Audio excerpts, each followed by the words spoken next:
The story of Aliens Advent, Terminus, was released in 1990. It's about a group of people that traveled to a planet that had multiple pyramids, each one yielding precious gems, metals, alloys, or tablets, along with other artifacts of a long-extinct race, but they also reported finding alien eggs. Several teams have already gone missing, and there's no telling which site claimed their lives. For all they know, it could have been this one. We then meet the crew. The man with the sunglasses and hat is Wellington Frick, a wealthy person who is funding this expedition. Then we have the android Bell, who served as the secretary. Emil Zorn is a hired gun. During his past, he survived a chestburster. He is now about 15% human. The rest of him was fitted with an artificial torso. During this event, he demanded his undamaged limbs to be replaced as well. The last person of this team is the one filming this entire venture, Posada. This story could get them at least $60,000. Zorn starts to think that this pyramid has nothing of value inside, but Wellington has a feeling that this one might be a good one. There's a current theory about this pyramid. Structures such as this one represent a spiritual focal point for communion with the sacred. Of course, that theory is grounded in human experience. They find some inscriptions around a doorway. The meaning might say this: sacred is the sleep of the ages, and safe within the second womb. They head down a set of stairs and come across a seal that's been broken, and inside they find a marvelous tomb. You can also see some alien eggs, and aliens are in the back. Zorn would shine a light into the darkness, which uncovers 3 bodies.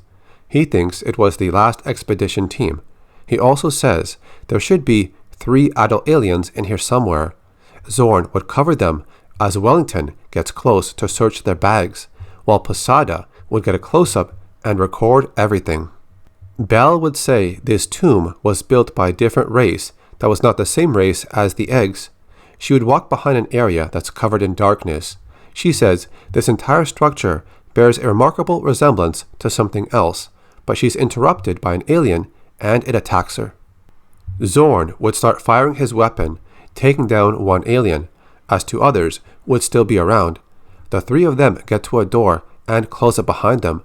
Posada would suggest they should retreat, but Zorn and Wellington are here for treasure and to record footage of Zorn taking down aliens. Wellington did consider going back to the ship, but the footage he has so far is not enough. There's very little chance he would be able to sell it to any network, so the 3 of them take their chances and go back inside. They shine their lights around the dark room. For now, there's no movement on the tracker, so they get a bit closer. Zorn would pick up 2 signals. The aliens are flanking them. He tells Posada to get everything on film and in frame. 1 alien gets shot down, as another one gets behind him, jumping on Zorn, and impales him with the tail. Wellington would come across an alien egg that opens up. The facehugger jumps towards him, but he throws it away. He was thinking of leaving, but he has to get more footage of what's happening. Zorn would rip the alien's throat, and the acid sprays over his body and melting his face. This wasn't the ending he was trying to get, but he knows the networks will pay top dollar for it. The greater the shock value, the more money he could get. Wellington would try to run away and leave Posada behind. He cares more about himself than his team. He knew Zorn was not going to make it, and just used him to get the footage he needed. Posada would catch up to him and smack him over the head with her camera, which knocks him out. She takes the memory chip from the camera and continues to run away. When Wellington awakens, he knows Posada won't escape, as the ship's controls are keyed to his thumbprints. He's then attacked by a facehugger, which most likely takes his life. Posada would then be seen climbing up a ladder into the ship, but is met by an alien. It holds onto her and attacks her. Another ship is seen coming in and landing. They see they are not the first ones here. This pyramid has not been charted yet, so they plan to explore it also, which will most likely lead to more encounters with aliens. This comic book story featured a planet that had multiple pyramids. Each one held different secrets of the past, like gems, metals, alloys, or tablets, but one pyramid they found had alien eggs. This is also an idea that Dan O'Bannon wrote for his original Alien story. They would pick up a transmission in an alien language. It's originating from a nearby storm-shrouded planet.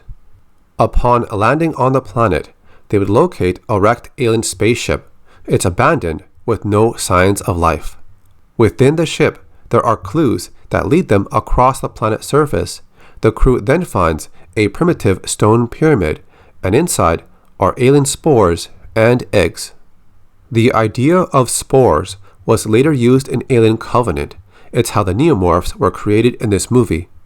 So that's it for this story. What do you think is better, the pyramid with eggs or the derelict with eggs? Tell me in the comment section.